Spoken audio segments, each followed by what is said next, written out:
తాను నిప్పు అని చెప్పుకు తిరిగే చంద్రబాబు అదే గనక నిజమైతే విశాఖ భూ ఆక్రమణలపై సిబిఐ విచారణకు ఆదేశించాలని డిమాండ్ చేశారు వైసీపీ ఎమ్మెల్యే రోజా. ఈ స్కామ్లో భాగం పంచుకున్న వాళ్ళు తప్పించుకోవడానికే సిట్ విచారణ పేరుతో నాటకం ఆడుతున్నారని విమర్శించారు. విశాఖ భూ కుంభకోణంలో చంద్రబాబుకు లోకేష్కు భాగం ఉందని ఆరోపించారు రోజా. నేను నిప్పు అని చెప్పుకునే చంద్రబాబు నాయుడు తన సారథ్యంలో ఈ ఆంధ్రప్రదేశ్ని ఎలా తుప్పు పట్టిస్తున్నాడో ప్రజలందరూ కూడా గమనిస్తున్నారు. అండ్ ఈరోజు చంద్రబాబు నాయుడు అవినీతి గబ్బుతో ఈ ఆంధ్రప్రదేశ్కి ఎలాంటి మచ్చ వచ్చి దేశంలోనే అవినీతిలో నెంబర్ 1 స్థానానికి వచ్చిందంటే మనమంతా సిగ్గుపడాల్సిన అవసరం ఉంది. ఈరోజు హుదూద్ లాంటి విపత్తును కూడా తనకు అనుకూలంగా మార్చుకొని అవినీతితో ఏ విధంగా దోచుకున్నాడు. రాత్రుల్లో ఆయన తిరిగి ఏదో సేవ చేశాడన్నట్టు వాళ్ళ ఎమ్మెల్యేలు అసెంబ్లీలో మాట్లాడారు. ఈరోజు ప్రతి ఒక్కరికి అర్థమవుతుంది ఆయన రాత్రిపూట అంతా తిరిగి ఏ విధంగా రికార్డులు గోల్మాల్ చేశాడు అని.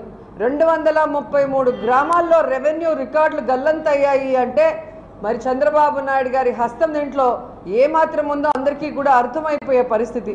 ఈరోజు చంద్రబాబు నాయుడు, లోకేష్ బాబు, అలాగే గంటా శ్రీనివాస్ గారు, ఎమ్మెల్యేలు అందరూ ఈ భూ కబ్జాలో ఉన్నారని ఈరోజు అయ్యన్న పాత్రుడు గారు చెప్పారు. అలాగే కలెక్టర్ గారు చెప్పారు. మీ మిత్రపక్షం ఎమ్మెల్యే అయిన విష్ణుకుమార్ రాజు గారు చెప్పారు.